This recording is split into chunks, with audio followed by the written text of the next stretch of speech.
Vamos então retomar para a parte final da nossa escola dominical, meditando um pouco na lição de número 13, da lição de adultos, né? É o encerramento do trimestre e a revista que é comentada pelo pastor Douglas Batista, ela vem 21 anos depois, né, da última vez que nós estudamos a carta aos Efésios, quando foi estudada no quarto trimestre de 1999, pelo comentário do pastor Elienay Cabral. E nós passamos aí um trimestre maravilhoso, estudando sobre a igreja, né, na igreja eleita, e brilhantemente, né, tanto Paulo quanto o seguido, né, pelo comentarista da lição, nós falaremos um pouco sobre a realidade da batalha espiritual, ou a doutrina bíblica da batalha espiritual. Como eu já disse na introdução, esse termo foi cunhado, né, como muitos outros temas, por exemplo, trindade também foi um termo cunhado, né? Ela não ocorre nas escrituras, o termo trindade, embora haja clara referência a ela. A batalha espiritual também possui clara referência bíblica, porém o termo batalha espiritual, ele surge basicamente no Pacto de Lausanne, em 1974, né? Que é aí um dos principais, se não o principal documento, né, do evangelicalismo moderno, digamos assim. Tá? Talvez até em resposta, né, à teologia ou ao movimento do domínio, chamada teologia do domínio ou movimento da batalha espiritual, que nasceu na década de 50. Movimento este, que você vai anotar bem a diferença, que basicamente, enquanto a teologia bíblica da batalha espiritual é a igreja evangelizando e sendo perseguida, sendo feita oposição contra a igreja que evangeliza, né, uma realidade de uma guerra, de uma batalha, né, ou seja, uma batalha não provocada pela igreja, a teologia do domínio ou a teologia da batalha espiritual, né, a falsa teologia da batalha espiritual, a igreja ela vai caçar confusão, essa que é a realidade. Né? São demarcações territoriais, né? E como se fossem os crentes vivendo aí um mundo de ilusão na demonização de todas as coisas e até mesmo esferas, né, da vida da pessoa que coaduna com esferas demoníacas, digamos assim. Então, é algo que a Bíblia condena, é algo que trouxe inúmero prejuízo para a igreja do Senhor nas últimas décadas, inclusive com o neopentecostalismo se valendo muito disso para a propagação dos seus dogmas, dos seus prepostos. Portanto, o Pacto de Lausanne ele vem como resposta. Né? É como se fosse um concílio, não chegou a ser um concílio, né?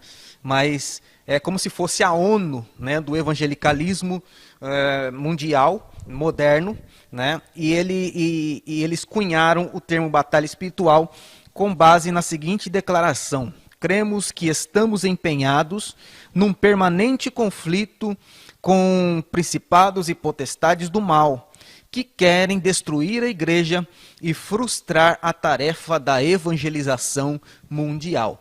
Com base no que sabemos, com base do que a Bíblia nos deixa, nós sabemos que essa é a realidade. A igreja está progredindo e o diabo está fazendo oposição. Essa é a verdadeira batalha espiritual, e não propriamente a igreja invadindo territórios ou demarcando territórios, indo atrás do inimigo. É o inimigo que vai, né, ao encontro da igreja, né, ou encontra a igreja. Paulo, ele deixa bem consubstanciado, né, na parte final da sua carta, a realidade de uma guerra, né? Nós sabemos que Paulo, no capítulo 4, a partir do capítulo 4 de Efésios, Paulo, como sempre em suas cartas, ele começa com uma apresentação, né, com uma introdução, depois ele entra na parte bíblica ou doutrinária da questão, e depois ele passa à parte prática, né? Todas as cartas de Paulo têm esse esquema, têm esse esboço. No capítulo 4 de Efésios não é diferente. Paulo começa a falar sobre a conduta do crente. Ele falou que o crente é abençoado no capítulo 1, com toda sorte de bênçãos espirituais em Cristo, né? Depois ele passa as prerrogativas do chamado crente, e quando ele começa o capítulo 4, ele fala da conduta do crente. Essa conduta, ela é sistematicamente esboçada em 3 aspectos: conduta na sociedade, conduta na família e conduta no trabalho, né? E para fechar tudo isso, ele inicia no verso de número 10, falando: no demais, irmãos meus. Depois de exortar sobre a sociedade, depois de exortar sobre a família, depois de exortar sobre a postura no trabalho, ele diz: e no demais, como se ainda houvesse alguma coisa. E ele chama a atenção dos crentes éfesos para a realidade de uma guerra, a realidade de uma batalha, que para a nossa realidade de hoje, ela não tem fim, né? Mas para a realidade de Deus, ela terá fim um dia, e nós estamos assim aguardando, né? Esta guerra, né? Ela é contestada por muitos. Eu infelizmente conheço até obreiros das Assembleias de Deus que não acreditam e rechaçam essa doutrina da batalha espiritual, a doutrina até mesmo bíblica da batalha espiritual. A teologia também discute muito essa questão para separar a ideia de um dualismo, né? A guerra do bem contra o mal, como se fosse 50%, 50%. Né? Na realidade, nós sabemos que não há oposição real, não há oposição em termos proporcionais ao nosso Deus. O nosso Deus é superior a todas as coisas e sobrepuja, né, em superioridade. Não há quem possa fazer frente ao nosso Deus, é realidade. Mas nós sabemos também da realidade de uma resistência. Nós sabemos também que há uma realidade de uma contrapartida, ainda que não haja proporção para isso, né? A Bíblia é clara em dizer. Por exemplo, em Efésios 4:8, o mesmo Paulo fala que o próprio Jesus enfrentou uma guerra, né? Se utilizando de um salmo, ele fala que Jesus, que subiu, também desceu às partes mais baixas da terra e levou cativo o cativeiro, né? Só pode levar cativo o cativeiro, só pode trazer espólios de guerra aquele que guerreou e venceu, né? Segundo Timóteo, capítulo 2 e verso 2, Paulo também faz alusão a uma guerra quando exorta a Timóteo a sofrer as aflições como um bom soldado de Cristo. Né? E que esse soldado não se embaraça com as coisas dessa vida a fim de agradar aquele que o alistou para a guerra. O mesmo Paulo, em 2 Coríntios capítulo 10, verso 4, ele usa uma expressão aqui interessante, que não usa a expressão exército, mas usa milícia. Uma expressão que hoje para nós tem uma conotação diferente, mas naquela época milícia era um destacamento de elite de um exército, né? Sendo um destacamento de elite, eles tinham missões aí de infiltração, né? E ele fala assim: as armas da nossa milícia não são carnais, mas espirituais em Deus para a destruição das fortalezas. E o próprio Jesus sugere, né, ao escrever às igrejas, nos capítulos 2 e 3 de Apocalipse, né, quando ele fala a todas as igrejas, quando vai escrever, logo na introdução da sua carta, ele fala: eu sei as tuas obras. Mas pastor, o que tem a ver obra com guerra? É que o termo grego para obras aí é ergon, né, que significa uma espécie de exaustão proveniente da batalha. Sabe quando a pessoa batalha, né? Sabe quando Davi batalhou ali em Ziclag contra os amalequitas, até que a mão ficou agarrada à espada e o braço caindo de cansado. Jesus, para se identificar com as igrejas, eles falam assim: vocês lutaram tanto que estão exaustos, e eu sei, eu vejo essa exaustão em vocês. Portanto, a realidade de uma guerra, né, na vida espiritual do crente, ela é um fato, né? Tanto é um fato que o guerreiro ele pode tombar. né, se ele não vigiar, ele pode naufragar na fé, como diz o próprio apóstolo Paulo. Isso parece-nos bem próprio, né, Paulo falar de guerra no livro de Efésios, né? Quando nós conhecemos, por exemplo, e nós lemos Atos 19, nós vemos o que era aquela cidade quando Paulo chegou ali. Era um antro não só de prostituição, como também um antro, né, de pecado no sentido religioso. Se nós lermos Atos 19, nós vamos ver que até livros de feitiçaria tinha ali. Então Paulo já chegou, ficou ali 3 anos e meio, e Paulo enfrentou um verdadeiro combate na fé naquele lugar. Anos depois, já para ser entregue à morte, ele escreve esta carta, né? Que tem por irmã a carta de Colossenses, a carta de Efésios e Colossenses, na mesma época foram escritas, né? Ele escreve falando sobre esta guerra, uma guerra que ele viveu na própria cidade de Éfeso.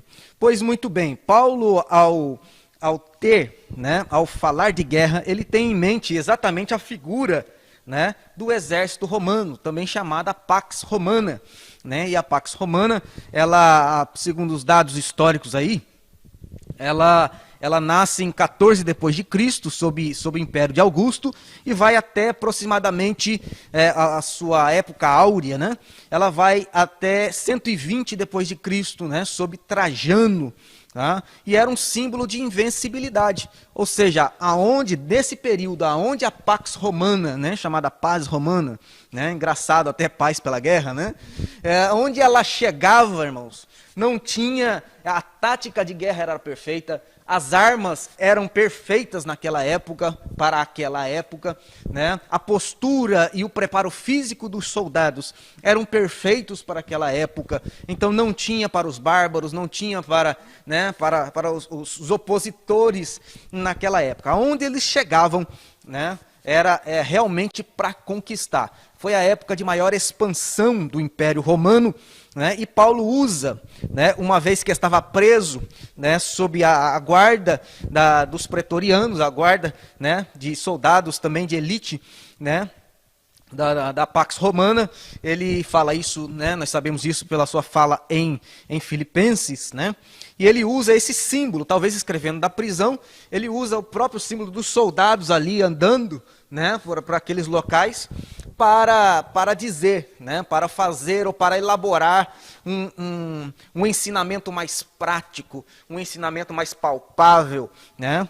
E o interessante da didática divina e do Espírito através da inspiração das Escrituras, né, é essa ideia que nós temos, né, na verdade não é essa ideia, é um modo pelo qual Deus, né, sendo excedente em tudo, né, em sabedoria, em glória, em graça, se revela a nós pelas coisas palpáveis que nós podemos no dia a dia perceber, para que a nossa mente capte a ideia, né, e venha o aprendizado e com isso o temor do Senhor. E ele diz, no começo, né, da sua fala, ele usa aqui um verbo passivo interessante, né?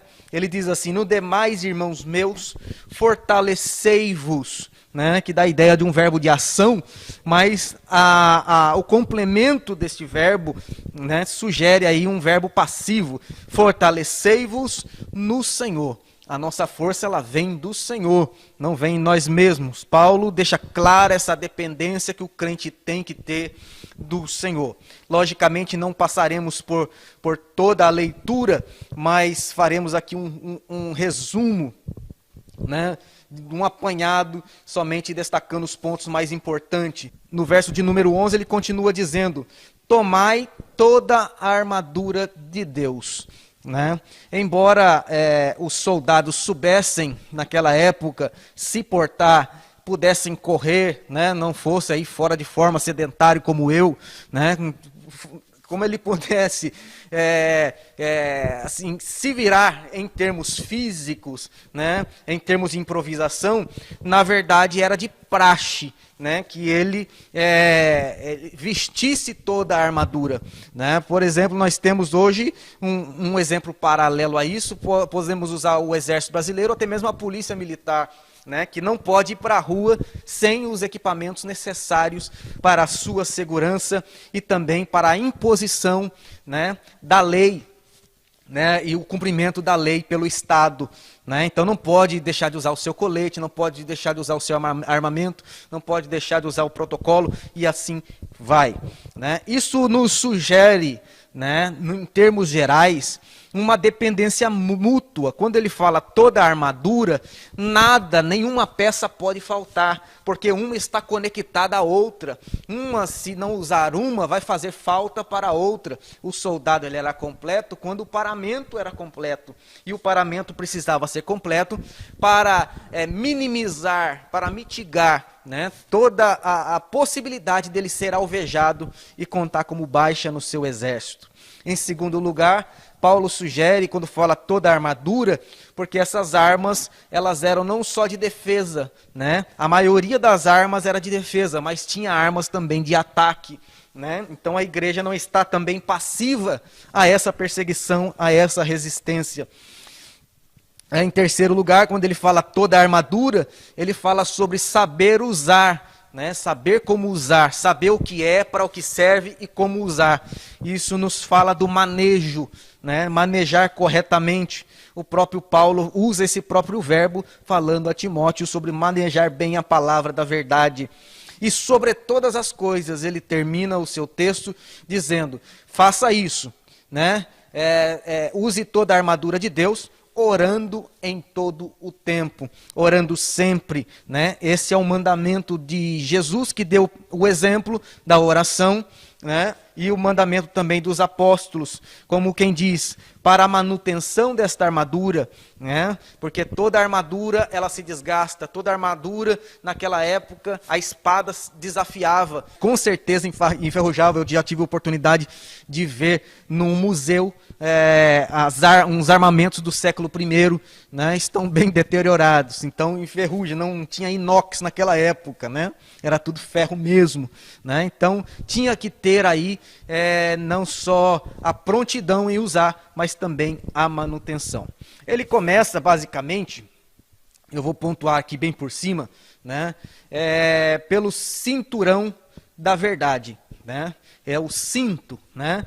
A verdade, o cinto, na verdade, era um elemento que prendia a sua lombar e, ao mesmo tempo, tinha que lhe dar mobilidade. Então, a palavra de destaque para o cinto aqui, né, é firmeza em segurar as armas que ele carregava, a firmeza lombar e, ao mesmo tempo, a mobilidade que ele tinha que ter, né, para não ficar engessado, para poder se desviar de setas, para poder auxiliar no combate corpo a corpo. E é interessante ele falar sobre isso, né, porque, na verdade, a própria verdade é o cartão de visita do crente. O crente ele não tem credibilidade nenhuma se ele não vive a verdade, se ele não fala a verdade, né? Então, a verdade, né, ela é o cartão de visita do crente, né? E nós pregamos a verdade por quê? Né? Várias vezes já fui inquirido até por ateus, dizendo, quem garante que o que você prega é a verdade? Eu falei, é simples, eu prego a própria verdade. A verdade não é uma verdade, a verdade é uma pessoa. E ela diz, conhecereis a verdade, e a verdade vos libertará. Mas como você sabe que ela é uma pessoa? É simples. Jesus fala isso no capítulo 8 de João, mas no capítulo 14 ele fala, eu sou o caminho, eu sou a verdade, eu sou a vida. Amém, irmãos? Em segundo lugar, ele fala da couraça, né? A couraça revestia e se ligava ao cinto, né? Então a couraça era um peitoral, né, que protegia as partes vitais do soldado. Então, se fosse tocado por espada, ou alvejado por lança ou por flecha, né, é bem verdade que não era totalmente à prova de impacto, né, por conta da tecnologia da época, né, mas protegia bem, pelo menos minimizava, né. E Paulo fala que o crente também tem uma couraça. A couraça do crente chama-se justiça. Né? Justiça, nós sabemos, na Bíblia tem dois aspectos. A primeira justiça é a justiça imputada por Deus, que fez de nós miseráveis pessoas como se nunca tivesse pecado. Apagou os nossos pecados e nos deu um nome diante de Deus. Mas a justiça também fala de testemunho e fala de integridade, né? Por isso o Apocalipse usa a justiça dos santos, né? Fala da integridade, fala da santidade, né? E um crente também não pode sair no campo de batalha se ele não é santo, se ele não tem a justiça aplicada à sua vida, se ele não tem testemunho, né, de crente. Eu uso sempre um jargãozinho que diz: não basta ser, tem que parecer, né? Não basta ser crente, tem que parecer também crente. O testemunho às vezes fala mais do que propriamente as nossas palavras, né? E se o crente, na verdade, ele não tem a couraça da justiça, as partes vitais dele estão expostas ao inimigo. E mais cedo e mais tarde ele será alvejado. Uma coisa interessantíssima também que Paulo fala sobre as sandálias, né? Os sapatos, né? E é interessante, né, que basta um mínimo contato com alguma entidade militar que nós sabemos e nós saberemos que os pés do combatente, os pés do soldado, é hoje um dos alvos de principal cuidado, né, um dos principais cuidados que ele tem que ter. Porque está ali no seco, o pé está esfolando. Se está no molhado, né, ele enruga, né, e é perigoso dar o chamado pé de trincheira.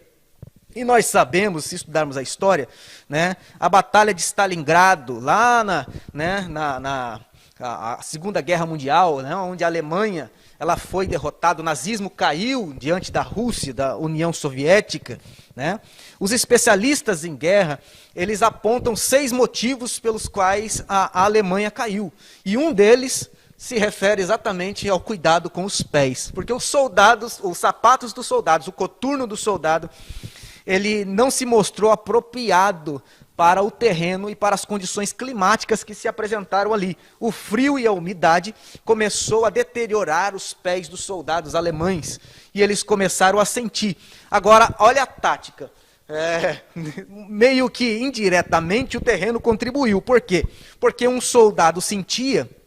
O pé de trincheira, para quem não sabe, é quando o pé enruga tanto, ele cria mofo e apodrece, literalmente. E o pé nós sabemos que é a base. Quando um soldado desse caía, saía 2 ou 3 para levá-lo, para ser curado. E isso desfalcava o exército, né? E aliado a outras táticas de guerra, né, acabou então a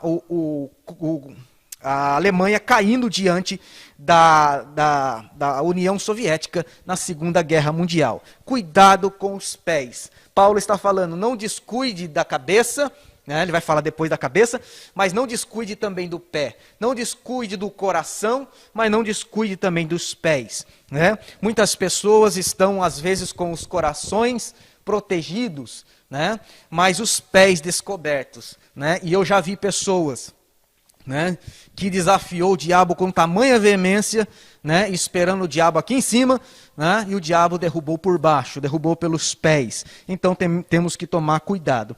E como calçar os pés do crente? Ele disse que é o evangelho quem calça, é a mensagem da cruz que é quem calça. Engraçado que Paulo disse a Timóteo um dia, lembra-te que Jesus Cristo, que é da descendência de Davi, ressuscitou conforme o meu evangelho. Eu fico me perguntando que necessidade tinha de lembrar Timóteo acerca daquilo.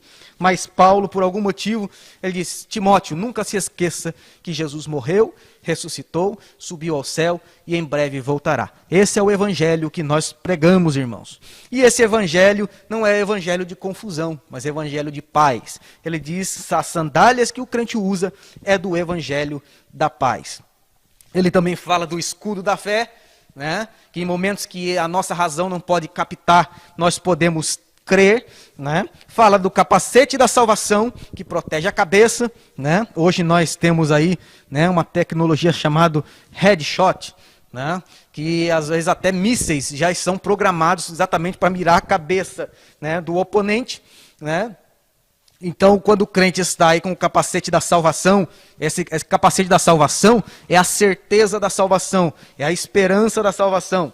E também a espada do Espírito, que é a palavra de Deus. Sempre tendo em mente, segundo Paulo, que esta guerra ela é travada, ela é renhida, ela é sangrenta, né? Mas que a vitória é do povo de Deus. E depois Paulo fala, né, com muita humildade, eu já concluo aqui, ele fala com muita humildade algo que enche o nosso coração de ternura, né, em saber que um homem da envergadura do apóstolo Paulo, ele diz assim: orem em todo tempo, né, e orem também por mim. Orem por mim para que me seja dada, né, ao abrir da minha boca, a palavra da verdade para fazer notória a pregação do Evangelho. Portanto, Paulo, ele escrevendo a esta igreja de Éfeso, ele dá todos os indícios, todos os subsídios que a igreja precisa para ser vitoriosa. Mas a maior das vitórias da igreja é que ela é eleita em Cristo e tem acesso às promessas de Cristo de uma vida eterna para estar juntamente com Ele, pois é a noiva do Cordeiro.